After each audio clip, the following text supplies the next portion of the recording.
저부터 읽겠습니다. 저녁 때에 그 두 천사가 소돔에 이르니 마침 롯이 소돔 성문에 앉아 있다가 그들을 보고 일어나 영접하고 땅에 엎드려 절하며.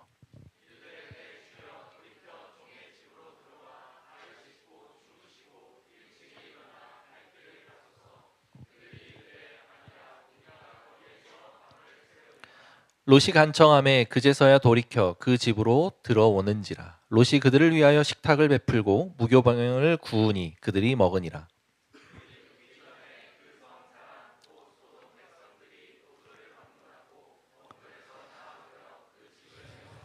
롯을 부르고 그에게 이르되 오늘 밤에 내가 온 사람들이 어디 있느냐 이끌어내라. 우리가 그들을 상관하리라.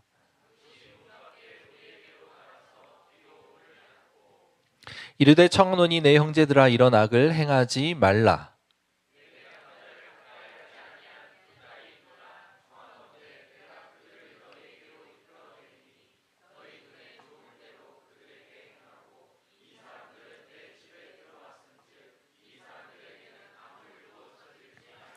그들이 이르되 너는 물러나라. 또 이르되 이자가 들어와서 거류하면서 우리의 법관이 되려 하는도다. 이제 우리가 그들보다 너를 더 해하리라 하고 롯을 밀치며 가까이 가서 그 문을 부수려고 하는지라.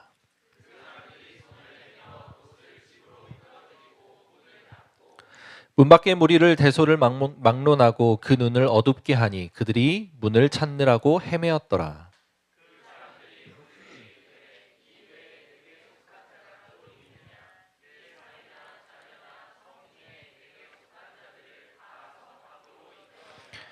그들에 대한 부르짖음이 여호와 앞에 크므로 여호와께서 이곳을 멸시하려고 우리를 보내셨나니 우리가 멸하리라.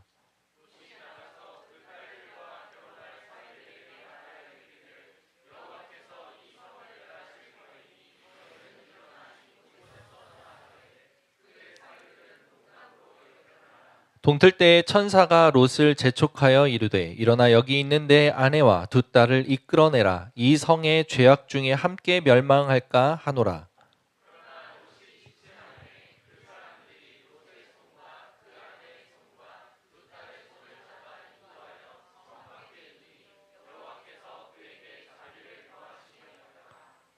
그 사람들이 그들을 밖으로 이끌어낸 후에 이르되 도망하여 생명을 보존하라. 돌아보거나 들에 머물지 말고 산으로 도망하여 멸망함을 면하라.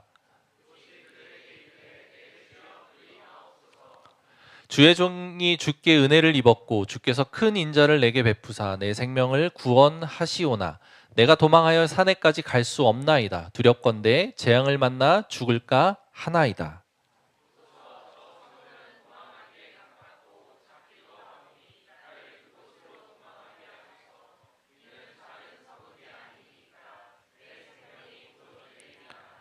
그가 그에게 이르되 내가 이 일에도 내 소원을 들었은즉 내가 말하는 그 성읍을 멸하지 아니하리니 그리로 속히 도망하라. 내가 거기 이르기까지는 내가 아무 일도 행할 수 없노라 하였더라. 그러므로 그 성읍 이름을 소알이라 불렀더라. 아멘. 떠났으나 떠나지 못한 마음이라고 하는 제목으로 오늘 함께 말씀을 나눠보도록 하겠습니다. 창세기 18장을 우리 지지난주에 함께 살폈죠. 이제 이어서 19장 말씀인데요. 한 해를 마무리하는 주일에 좀 무거운 본문을 다루게 된 것이 마음이 한켠에 불편해서 본문을 다른 거를 선택할까 고민을 하다가 이 또한 주님의 뜻이거니 하며 순서대로 본문을 정했습니다. 내용 자체가 굉장히 무거운 내용이죠. 심판에 대한 내용이고 멸망하는 죄악에 대한 이야기들입니다. 그러나 이 안에 주시는 하나님의 메시지가 분명히 있음을 저는 믿습니다. 잘 한번 같이 말씀을 나누고 이 안에서 주시는 하나님의 음성을 들어봅시다. 1절을 살펴보면 저녁 때에 그 두 천사가 소돔에 이르니 마침 롯이 소돔 성문에 앉아 있다가 그들을 보고 일어나 영접하고 땅에 엎드려 절하며. 이제 아브라함과 대면했던 그 이제 천사들, 아브라함이 대접했던 천사들이 소돔을 멸망시키기 위해 떠났죠. 그래서 소돔으로 들어간 겁니다. 소돔으로 들어가는 길목이죠. 성문 앞에서 롯을 마주합니다. 이제 이 장면이 말해주는 바가 한 가지가 있는데, 롯이 소돔 앞에, 특히 성문에서 천사들을 맞이했다라는 거죠. 이게 뭐 대단한 의미냐라고 생각할 수 있지만, 구약에 보면 성문 앞에서 중요한 회의, 중요한 판결, 중요한 대소사를 결정하는 일들이 일어났었다라고 하는 것을 우리는 알 수 있습니다. 롯은 지금 소돔성에 와서 살고 있는데, 롯의 위치는 그냥 이방인으로서 나그네처럼 또는 어울리지 못하는 그런 상태로 살고 있었던 것이 아니라, 이방인으로서 소돔에 왔지만 그 기간 동안, 짧지 않은 기간 동안 소돔에 정착했고, 그리고 심지어 그 성문 앞에서 그 일과를 보는 그런 중요한 어떤 위치까지 올라갈 수 있었다라고 하는 것을 알 수 있습니다. 요즘에도 마찬가지지만 고대 사회에서 고향을 떠나, 살던 곳을 떠나 낯선 곳에 들어가서 정착하는 것은 결코 쉽지 않습니다. 이민을 가는 것도 마찬가지죠. 그런데 그 낯선 곳에 가서 얼마나 노력했는지 우리는 알 수 없지만, 많은 그 어떤 권력, 사회적인 지위, 어느 정도의 위치를 확보한 것으로 짐작해 볼 수가 있는 거죠. 굉장히 치열하게 살았겠죠. 텃세도 있었을 거고, 낯선 곳에서의 알 수 없는 문화와 환경들에 대한 적응하는 것들도 쉽진 않았을 겁니다. 그리고 뒤에 보겠지만 아마 롯은 이 안에서 많은 그 상당한 분량의 그 재물 또한 모을 수 있었던 것으로 보입니다. 사회적 지위와 이 정도의 위치를 확보하기까지 사람들과의 관계, 정치적인 역학, 그리고 경제적인 활동 등 할 수 있는 것은 다 했겠죠. 열심히 해서 그는 그 자리에까지 올라갔던 것 같아요. 그래서 그는 성문 앞에서 천사들을 맞이할 수 있었습니다. 그가 천사들을 맞이하는 장면은 앞에서 18장에서 본 것처럼 아브라함이 천사들을 맞이하는 장면하고 크게 다르지 않아 보여요. 나가서 엎드려 절합니다. 나그네를 맞이하는 아주 모범적인 태도 중에 하나지요. 나그네를 맞이해서 그의 집으로 모셔드리기까지 합니다. 2절에 보니까 이르되 내 주여 돌이켜 종의 집으로 들어와 발을 찢고 주무시고 일찍이 일어나 갈 길을 가소서. 그들이 이르되 아니라 우리가 거리에서 밤을 새우리라. 천사들이 한 번은 거절합니다. 거절하는 이유는 왜 그랬을까요? 롯의 집에 들어가는 것보다 소돔이라고 하는 땅이 과연 그들의 부르짖음이 들린 것처럼 죄가 만연한 동네인가? 이들이 과연 심판을 받을 만한 곳인가? 그리고 아브라함과 하나님이 독대해서 씨름한 것처럼 과연 이 성에 의인 10명이 없는가? 의인이 있다면 의인을 찾아야 될 것이고, 그들의 죄악이 심판받아 마땅하다면 그 죄의 목록들을 찾아서 실제 눈으로 확인해야 됐기 때문입니다. 그래서 우리가 밤에 밖에 길에서 거하리라 라고 이야기를 한 거죠. 그런데 롯이 그냥 물러서지 않습니다. 간청을 합니다. 간청함에 그제서야 돌이켜 그 집으로 들어오는지라. 그래서 롯이 그들을 위하여 식탁을 베풀고 무교병을 붓고 그들이 먹게끔 대접을 합니다. 롯은 그가 할 일을 다 했습니다. 나그네를 대접하라 라고 하는 하나님의 명령에도 소홀하지 않았죠. 얼핏 보면 롯은 그 소돔 땅에 살면서도 하나님의 말씀을 지키고자 애쓰고 순종하고자 노력하고 있었다라는 것을 우리는 알 수 있습니다. 그런데 이제 문제가 생겼죠. 4절, 5절 말씀입니다. 같이 한번 읽어볼까요? 준비 시작.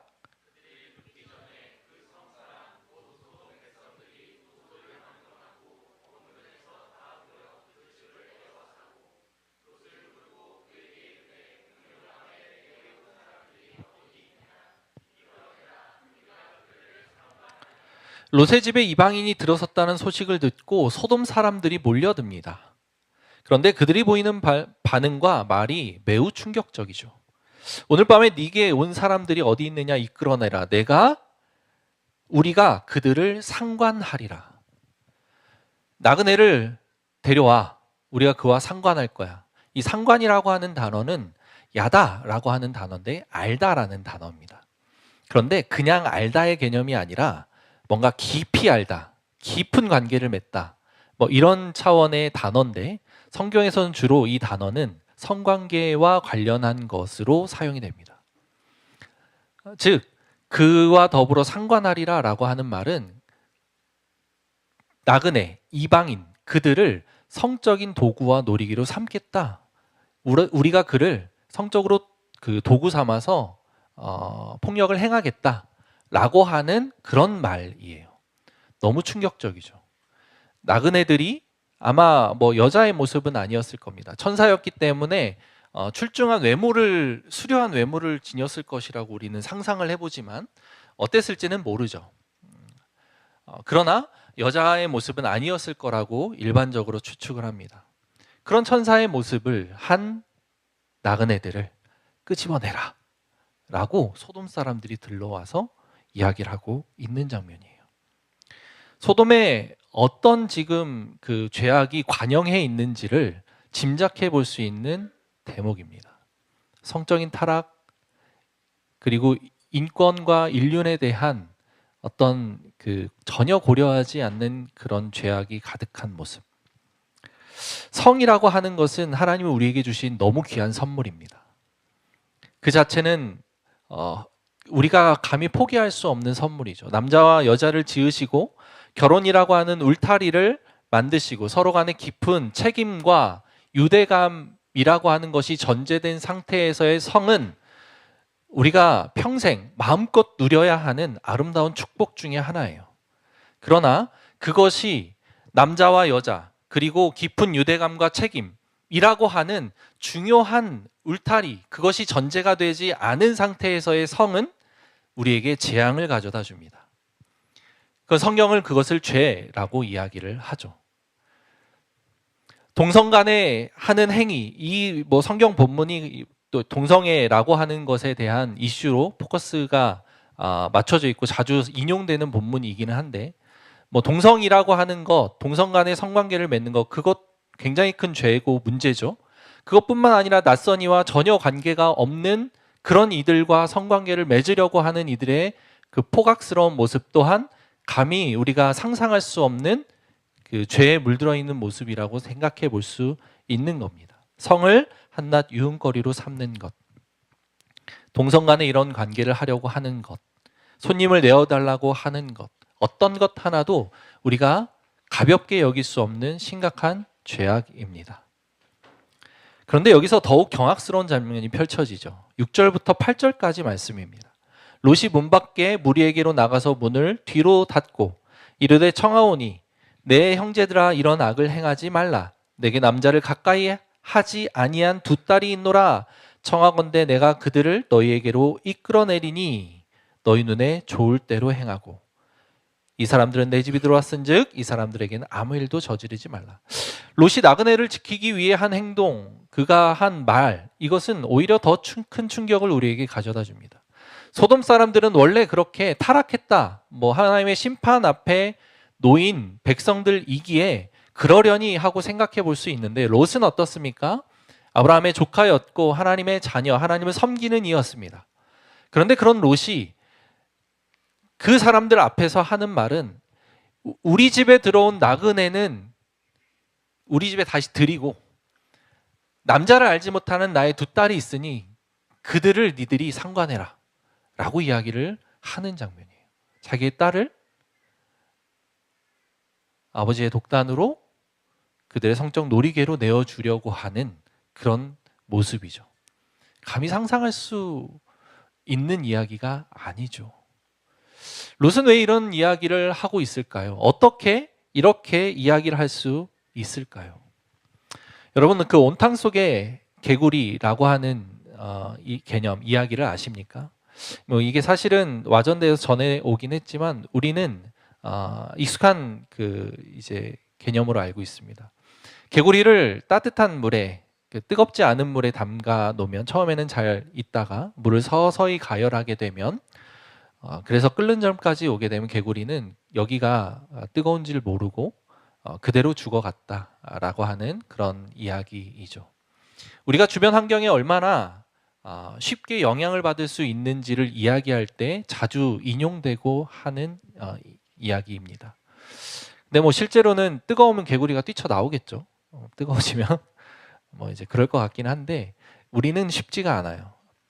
롯이 살고 있었던 소돔이라고 하는 땅은 너무도 심각한 죄가 만연한 세상이었습니다.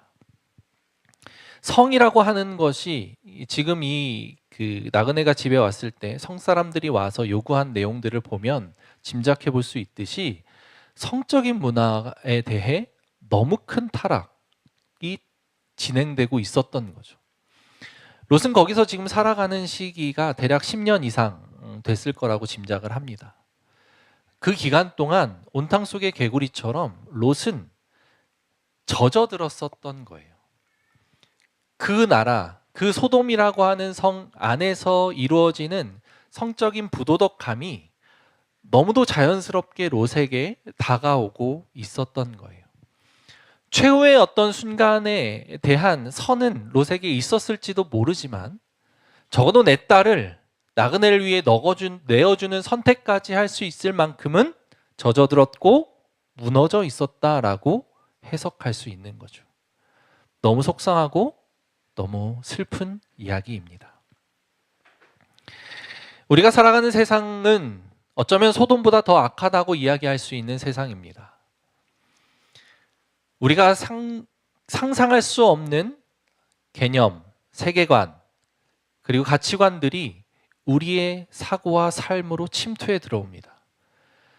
우리는 산속에 들어가서 기도원 짓고 살 수 없는 존재들이기 때문에 이 땅에 속해서 살아갈 수밖에 없죠. 그러다 보면 자연스럽게 이 땅을 지배하고 있는 하나님 나라, 복음의 가치관과 정반대되는 내용에 항상 노출되어 있습니다. 그리고 그것이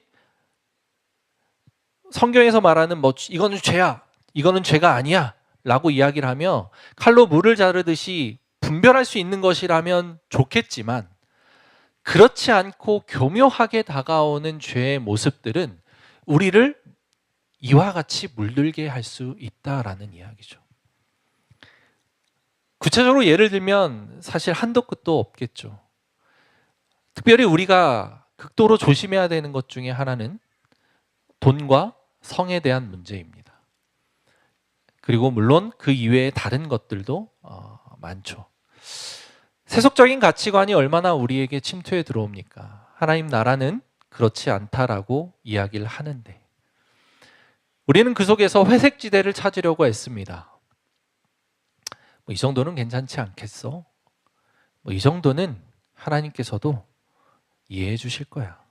이 정도도 생각하지 않고 어떻게 이 땅 가운데 살아가지? 그거는 말이 되지 않는 이야기야.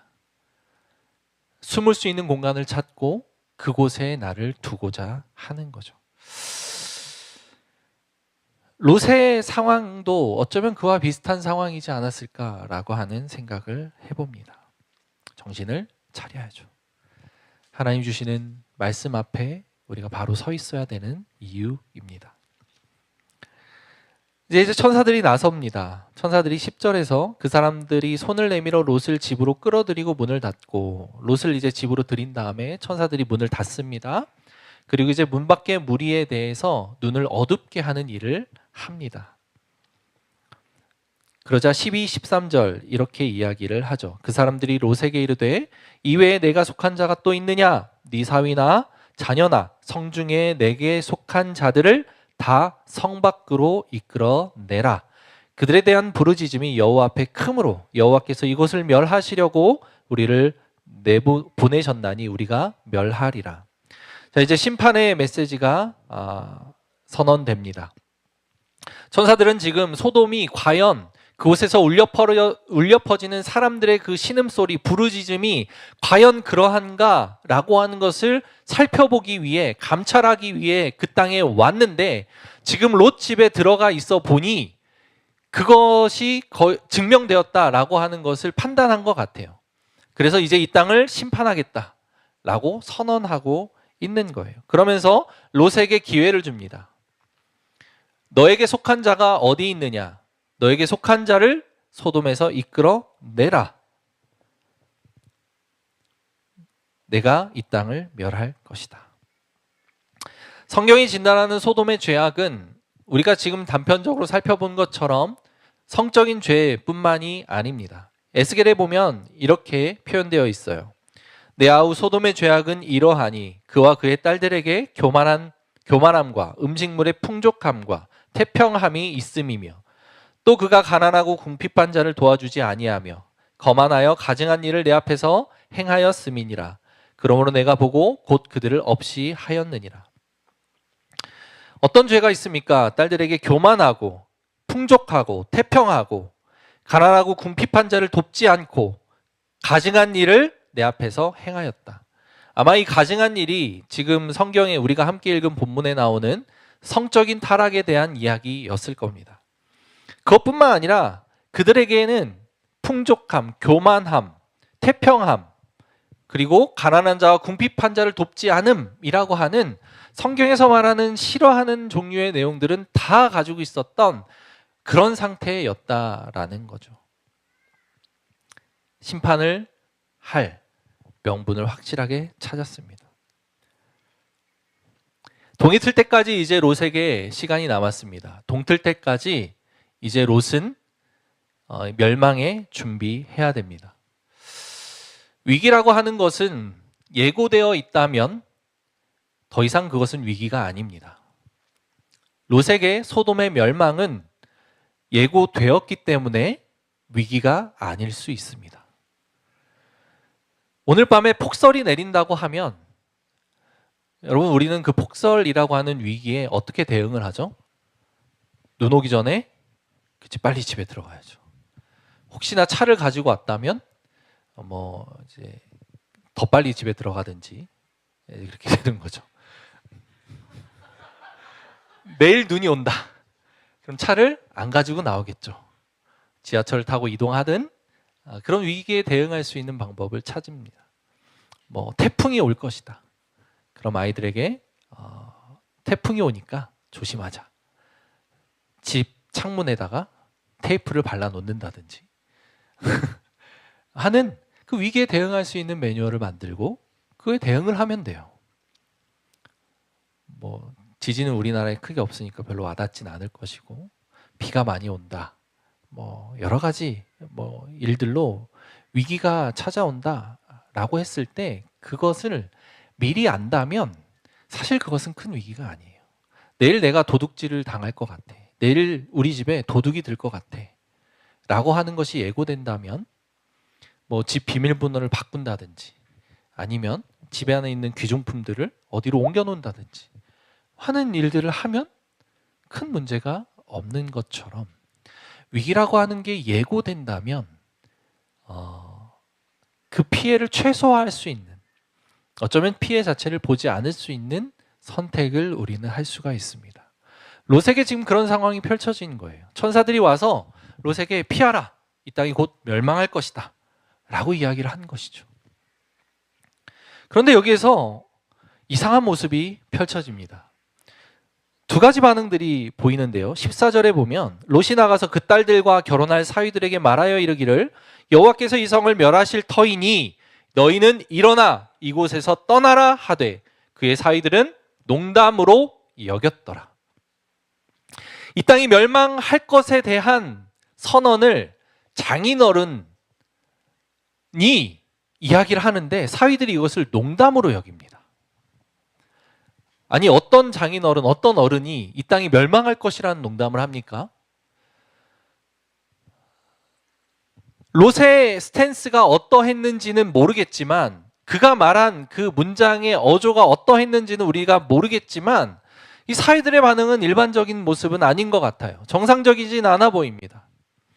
그런데 그냥 생각해보면 오늘 그냥 너무 평안하게 살았던 내 삶에 갑자기 내일 멸망이 찾아올 거다라고 이야기하면 그 말을 믿는 것 또한 쉽지 않을 수 있겠다는 생각도 합니다. 그런데 그 말을 한 사람이 장인어른이에요.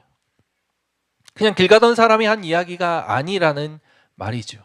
내가 만약에 장인어른을 신뢰하고 있었더라면 장인어른의 어떠함에 대해 그분이 하나님과 친하게 지냈고 하나님과 신실하셨고 그래서 하나님으로부터 그 멸망에 대한 메시지가 왔다라는 이야기를 했을 때 사위들이 그 장인에 대한 어떤 근본적인 존경심 또는 장인의 권위에 대해 사로잡혀 있는 모습이었다면 농담처럼 여기는 가벼운 반응을 보이지는 않았을 것이라는 이야기죠. 여기에서 농담처럼 여겼다라고 하는 표현은 이 농담이라고 표현되어 있지만 조금 더 희롱에 가까운 조롱에 가까운 표현을 했다라는 어조가 더 강합니다. 그러니까 아주 우습게 여겼다는 거예요. 장인어른의 말을. 롯의 삶을 조금이나마 우리가 엿볼 수 있는 장면입니다. 아까 소돔 사람들이 와서 나그네를 내놔라 우리가 상관할 것이다 라고 할 때 롯의 행동에 무엇이 있었습니까? 자기 딸들의 생사여탈권, 딸들의 그 성을 놀이개로 삼는 것을 결정하는 것에 대한 권위를 롯은 가지고 있었어요. 내 딸들을 상관해라. 남자를 아직 알지 못하니 내 딸들을 가져가고 나그네를 지켜줘라 라고 이야기를 할 만큼 딸들에 대한 권위는 매우 강했습니다. 그 권위는 무엇입니까? 혈연에서 나온 권위였고 사회적 시스템과 질서에 의해서 만들어진 외적인 것으로 형성된 권위였습니다. 그것은 매우 강력했죠. 그런데 사위들에게는 정작 어떠한 권위도 행사하지 못하고 있었던 롯의 모습을 우리는 짐작해 볼 수 있는 것이죠. 가정에서 그가 어떤 모습으로 가정을 돌보았는지, 어떻게 자기의 가족들을 대하고 있었는지 짐작해 볼 수 있는 내용입니다. 하나님 나라의 관점에서 복음을 온전하게 수용하고 하나님 말씀, 하나님과의 관계 중심으로 살아가고 있었다라고 보기에는 뭔가 많이 아쉬운 내용이죠. 그런데 더 놀라운 모습을 우리는 발견합니다. 15절에 보니까 동틀 때에 천사가 롯을 재촉하여 이르되 일어나 여기 있는 내 아내와 두 딸을 이끌어 내라. 이 성에 죄악 중에 함께 멸망할까 하노라. 16절에 보니까 그러나 롯이 지체하매.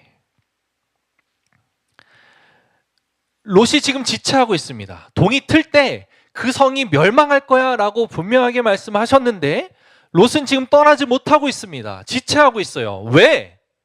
롯은 지금 왜 여기에서 지체하고 있습니까? 무엇 때문에? 롯은 아브라함과 같이 동거하다가 함께 거주하다가 아브라함의 이제 하인들과 롯의 하인들이 각자 재산들이 풍족해지니까 막 다투고 싸운 거예요.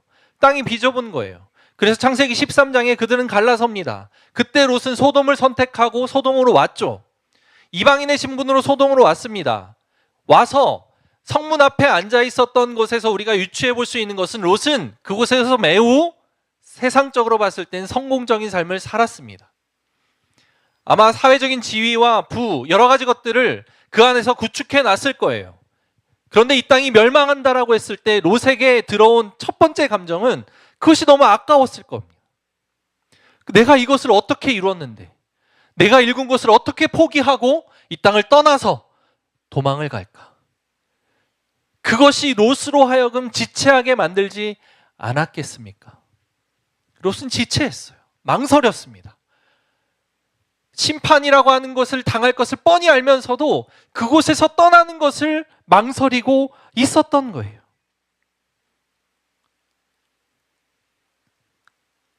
여러분, 아니 어쩌면 롯은 하나님의 그 멸망에 대한 메시지가 진짜 동틀 때인가? 한 1년 후 동틀 때 읽지 않을까? 그 행간에 숨겨진 말이 네가 죽기 전 동틀 때 이 정도이지 않을까? 아니면 내가 죽고 나서 이 땅이 멸망하고 심판할 것이라는 그 메시지가 아닐까? 일말의 그 심판의 지연에 대한 어떤 기대함이 롯 안에 있지 않았을까 싶기도 합니다. 내일 당장 멸망할 것이다. 여러분, 이 지구가 내일 당장 멸망할 것이다 라고 하나님이 저와 여러분들에게 심판의 메시지를 전하신다면 여러분은 어떻게 반응하시겠습니까? 내일 우리가 눈을 떠서 이 살아있는 그 상태로 이 지구상에서 숨 쉴 수 있는 상태가 안 될 것이야 내일 당장 멸망할 거야 라고 심판의 메시지가 내려오면 우리는 어떻게 반응할 수 있을까요? 데살로니가전서 5장 말씀을 같이 한번 살펴보겠습니다. 준비가 안 됐으면 제가 읽겠습니다. 네, 같이 한번 읽어보겠습니다. 시작.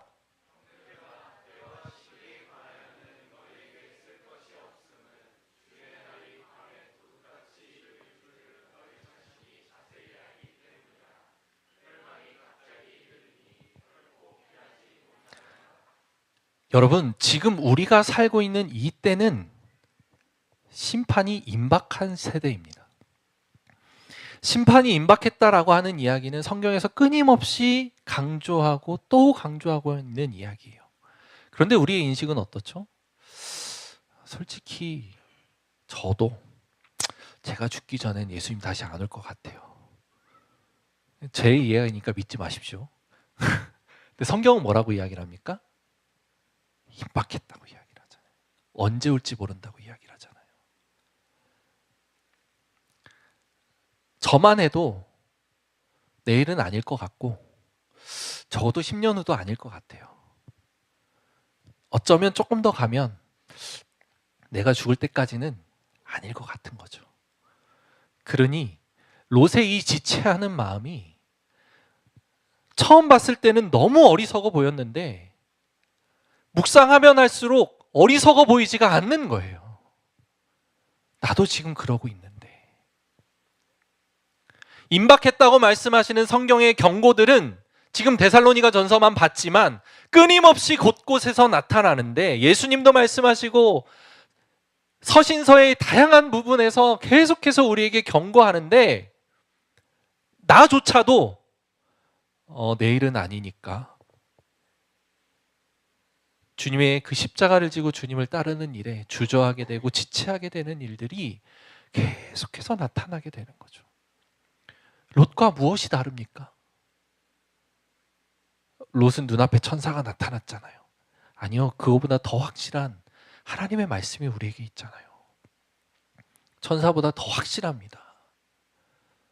그게 우리에게 끊임없이 경고하고 있는데 그 경고를 우리는 내 생애에는 아닐 것이라고 생각하는 그 마음으로 살아가고자 하는 욕구가 우리에게 충만하다라고 하는 것을 깨닫습니다. 맷돌을 갈다가 불려갈 수 있고 우리가 아이들과 즐겁게 여행하러 가다가 주님이 다시 오실 수도 있습니다. 그날이 도적같이 올 것이기 때문입니다. 주님이 오시면 우리가 무엇을 아까워해야 합니까? 우리가 무엇을 마음 가운데 품고 있어야 됩니까? 아등바등 모으고 정말 열심히 해서 샀던 그 집 분양, 그 청약 진짜 그 몇 대 1이야, 몇 대 1을 뚫고 당첨된 그 집, 그걸 끌어안고 주님 앞에 가겠습니까? 아니잖아요. 제 얘기입니다. 그런데 쉽지 않아요, 여러분. 2025년을 마무리하는 이때에, 그리고 26년을 준비하는 지금 시기에 한번 점검해 보았으면 좋겠습니다. 우리는 어느 시기를 살아가고 있는가? 나는 그 시기에 어떻게 반응하고 있는가? 그런데 너무 감사한 것은 16절 말씀입니다. 16절 같이 한번 크게 읽어볼게요. 준비 시작.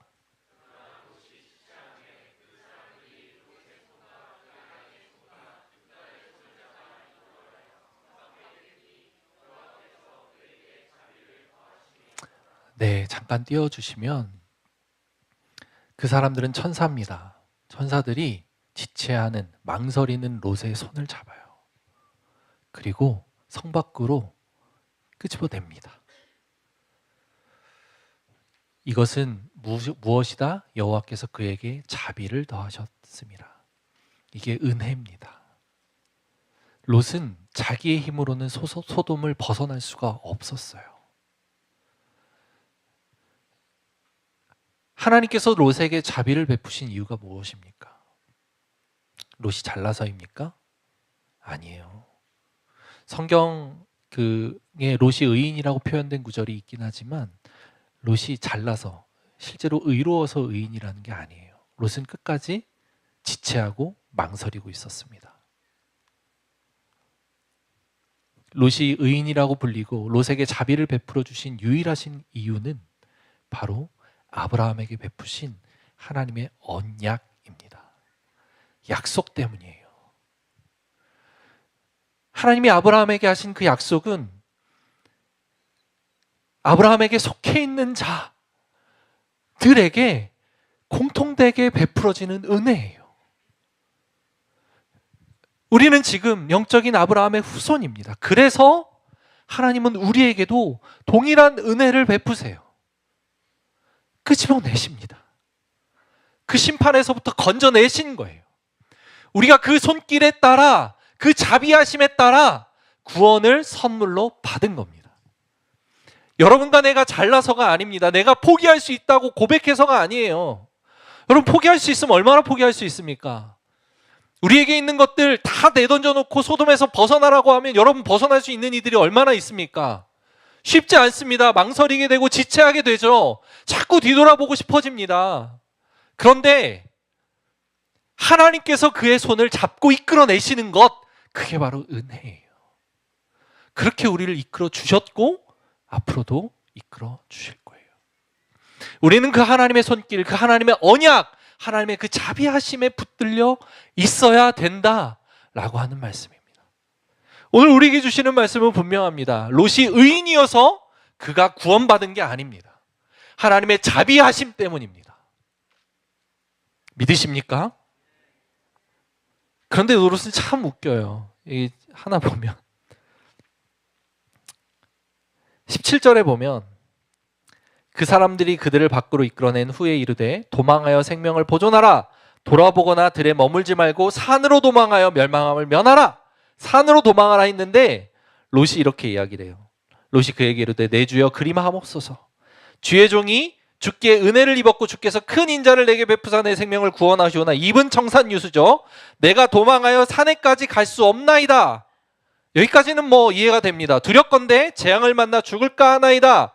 여기까지도 이해가 됩니다. 그런데 20절에 보면 보소서 저 성읍은 도망하기에도 가깝고 작기도 하오니 나를 그곳으로 도망하게 하소서. 이는 작은 성읍이 아니니까 내 생명이 보존되리이다. 산으로 도망가라고 하는 천사의 말에 롯은 거기 산까지 가면 나 가다가 죽을 것 같은데요. 저기 작은 성읍에 들어가게 해주세요. 그 성읍 이름이 22절에 그 성읍 이름을 소알이라 불렀더라. 소알이라고 하는 성읍입니다. 그런데 이 소알이라고 하는 성은 창세기 13장에 등장합니다. 아브라함과 롯이 갈라서는 장면에서 창세기 13장 10절에서 이렇게 이야기를 하죠. 준비됩니까? 안 됩니까? 네. 이에 롯이 눈을 들어 요단 지역을 바라본즉 소알까지 온 땅에 물이 넉넉하니 여호와께서 소돔과 고모라를 멸하시기 전이었으므로 여호와의 동산 같고 애굽 땅과 같았더라. 소돔과 고모라 곁에 있었던 소알이라고 하는 성까지 물이 넉넉하고 풍족했던 거예요. 롯은 땅에 대한 욕심 또는 재물에 대한 욕심, 풍요롭게 살고자 하는 욕심을 끝까지 포기하지 못합니다. 그래서 소알로 피하게 해달라고 이야기를 합니다. 여호와의 사자는 산으로 가라 라고 하는데 나는 그래도 저 소알이 좋아요. 소알로 가고 싶어요. 네? 뭐라고요? 땅을 볼 줄 안다고요? 네. 여러분 이게 우리의 모습이에요. 저는 너무 자유롭지 못했습니다. 이 말씀을 준비하는데 너무 큰 부대낌이 제 안에 있었어요. 또 다른 미련으로 소알을 눈에 담고 가는 롯. 그런데 여러분, 하나님의 자비하심은 그런 롯에게도 흔들림 없이 임하십니다. 이게 우리가 살아갈 수 있는 힘인 것 같아요. 25년을 돌이켜보면 온탕 속에서 죽어가는 개구리처럼 우리가 이 땅의 세속적인 가치관, 살아가면서 우리를 끊임없이 괴롭히는 그런 죄와 하나님 나라의 그 아름다운 경계선 사이에서 회색지대를 찾아 헤맸던 우리의 모습들 하나님이 오늘 위로하신다고 저는 믿습니다. 그리고 그런 우리의 삶일지라도 하나님께서 이끌어내어 구원하셨다. 그리고 구원하실 것이고 앞으로 구원을 이루어 가실 것이다. 그 하나님의 손길에 붙들려 아름답게 살아가고 우리가 꿈꿀 수 있는 2026년이 되기를 주님의 이름으로 축원합니다. 넘어질 때도 있습니다. 괜찮습니다. 다시 일어서면 돼요. 다시 그 주님의 자비하심 안으로 우리가 들어가면 됩니다. 그것을 깨닫고 그 안에 거하면 됩니다. 우리 같이 찬양하고 마무리하겠습니다. 은혜 우리 찬양 같이 할까요?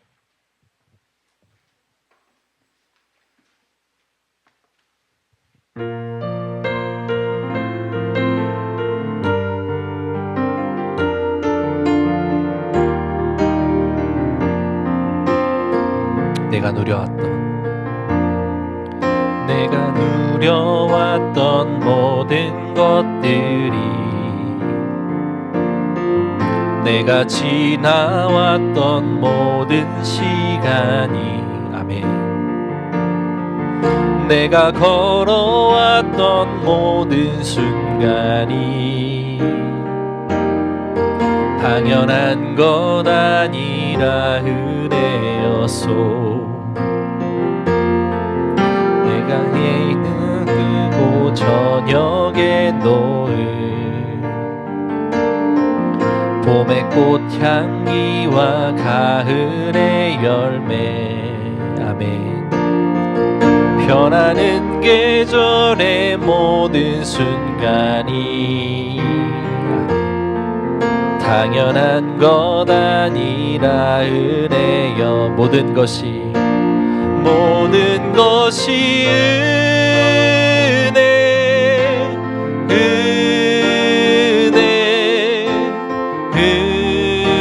은혜 한없는 은혜 내 삶에 당연한 것 하나도 없었던 것은 모든 것이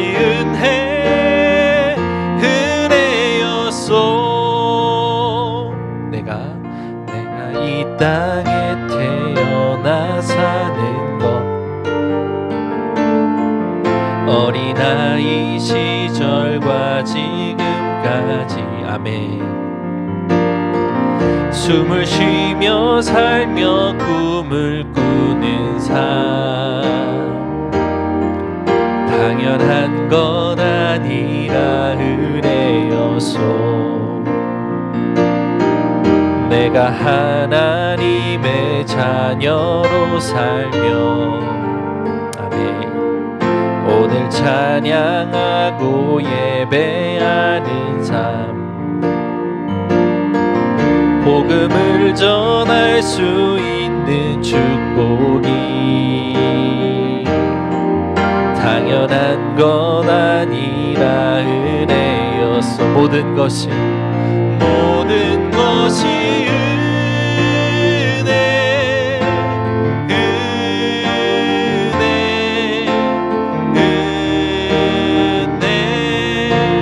한없는 은혜 내 삶에 당연한 것 하나도 없었던 것은 모든 것이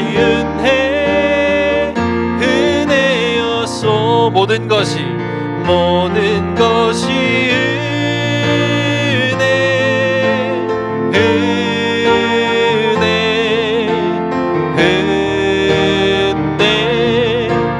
한없는 은혜 내 삶에 당연한 것 하나도 없었던 것은 모든 것이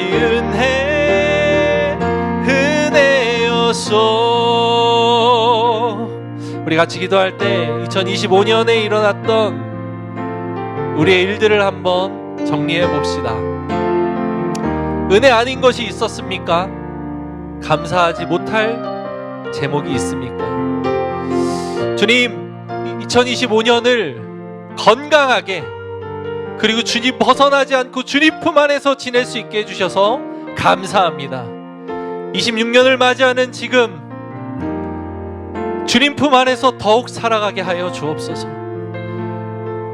우리는 이 거친 거센 소돔 한가운데서 살아가는 연약한 롯과도 같습니다.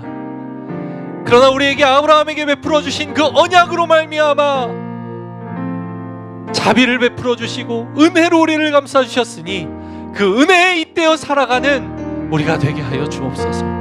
다시금 힘을 내서 주님께로 돌이키며 나아가는 우리가 되게 하여 주옵소서. 우리 같이 기도하며 나아갑시다. 하나님 아버지 감사합니다. 주님, 우리 안에 은혜라고 이야기하지 못할 제목이 없습니다. 하나에서 열까지 하나님께서 베풀어 주지 않으신 것이 없다는 사실을 기억하며 하나님, 은혜로 나아가는 복된 성도님들의 삶이 되게 하여 주시옵소서. 하나님, 2025년 마지막 주일을 보냅니다. 주님, 우리 안에 복된 하나님 아버지의 은혜가 넘치게 하여 주옵소서. 아버지 하나님, 귀한 은혜가 우리의 길을 소망합니다. 주님, 돌이킬 것들, 주님 앞에 포기하고 내려놓아야 할 것들, 아버지 하나님께서 싫어하실 만한 것들, 회색지대를 찾고 끊임없이 내 마음의 미련으로 남아있던 것들, 아버지 하나님 욕심이라면 내어보내게 하여 주옵소서. 세속의 가치관에 휩쓸린 아버지 하나님, 정말 주님께서 슬퍼하실 만한 일이라면 포기하고 내려놓는 결단과 용기가 있게 하여 주옵소서. 그러나 그것과 상관없이 주님의 은혜는, 주님의 구원은 우리의 삶을 뒤덮을 수 있음을 믿사오니 하나님, 그 은혜 가운데 거하는 복된 성도님들의 삶이 되게 하여 주옵소서. 하나님, 롯의 삶이 어쩌면 우리의 삶과도 너무 비슷한 것 같습니다. 심판이 임박해 있다라고 하는 그 멸망의 선언에도 불구하고 지체하고 머뭇거리고 망설이는 우리의 모습, 하나님 긍휼히 여겨 주옵소서. 롯처럼 세속주의가 팽배하고 돈이면 다 된다고 인식되는 이 세상 속에서 살아가는 우리가 어찌 그 가치관에 흔들리지 않을 수 있겠습니까? 주님, 용서하여 주시옵소서. 그럼에도 불구하고 우리를 사랑하시는 주님, 우리에게 은혜를 베풀어 주시기를 원하시는 주님의 인내하심으로 인하여 우리가 구원의 복락을 누릴 수 있음에 감사하며 그것에, 그 은혜에 잇대어 살아갈 수 있는 복된 우리 성도님들 되게 하여 주옵소서. 2025년 잘 마무리하게 하시고 26년을 더 아름다운 은혜로, 그 은혜 가운데 살아가며 누리는 귀한 한 해가 되게 하여 주옵소서. 감사드리며 살아계신 예수님의 이름으로 기도합니다. 이제는 우리를 구원하신 예수님의 은혜와 하나님의 사랑과 성령님의 교통하심이 이 말씀 앞에 반응하고 깨닫고 모든 것이 은혜라고 고백하며 끊어낼 것들을 찾아 끊어내고자 애쓰는, 그러기로 다짐하는 복된 성도님들 머리 위에 이제로부터 영원토록 함께 있을지어다. 아멘.